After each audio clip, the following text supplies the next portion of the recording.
Gus Ion ML nagbabalik mga pogi, pasensya na kung medyo matagal-tagal tayo maka-upload ng mga video dahil busy na Gus Ion ML nyo, pero don't worry, sisikapin kung maka-upload ng mga bagong video para may mapapanood kayong pogi araw-araw, at salamat sa mga sumusuporta sa akin, at kung dadaan ito sa FYP nyo sa wag nyo kalimutan mag-follow sa aking TikTok account mga pogi, at i-comment nyo kung saang lugar kayo para alam ko kung saan nakarating mga video ko mga pogi, at syempre balik tayo sa laban at panoodin nyo na lang hanggang dulo ang bold ay este video mga pogi, miss ko na kayo.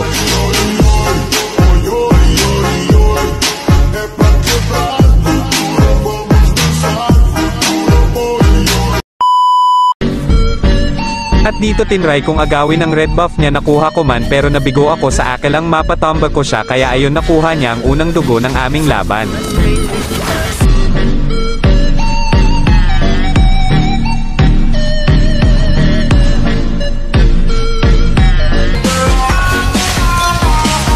Sumubakang bida na pasukin sa bahay niya, kaso may makamandag palang nakagwardya.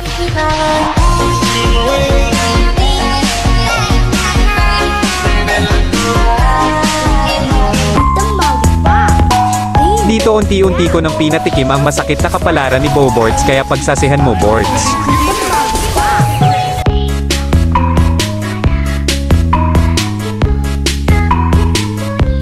Magda ka, dahil checkmate ka agad sa akin.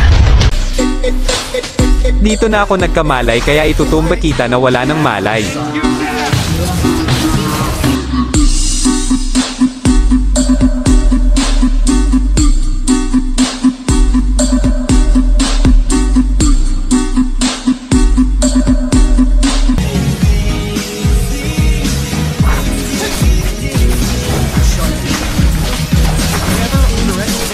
Dati din akong mayabang, pero nung na-realize ko na pogi ako, dun ko na binawasan ang aking kayabangan, kasi nagpagtanto ko at napag-isip na baka mabawasan ang taglay kong kapugian sa larangan ng 1 versus 1. Ako yung dating binubugbog pero ngayong mambobagbag ng mga hambog, kaya ako stay pogi lang, di nyo makikita ang tunay na pogi kasi lalabas lang ako pag inutosan niya, hahaha.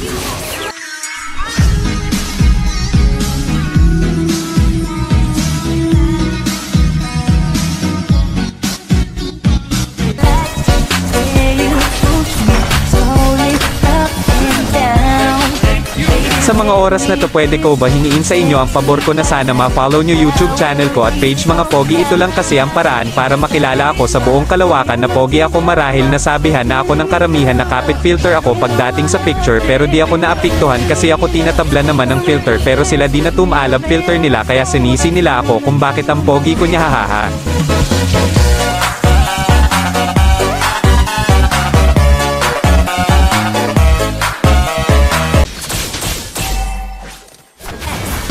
Kaya nice game pogi, bago ang lahat may papabilin akong salita sa'yo na lagi mong tatandaan na Gus Ion ML lang ang nag-iisang kapugian sa 1 versus 1. Kung meron mang nagpakilala na siya ang pogi kesa sakin, scam yan niya, hahaha.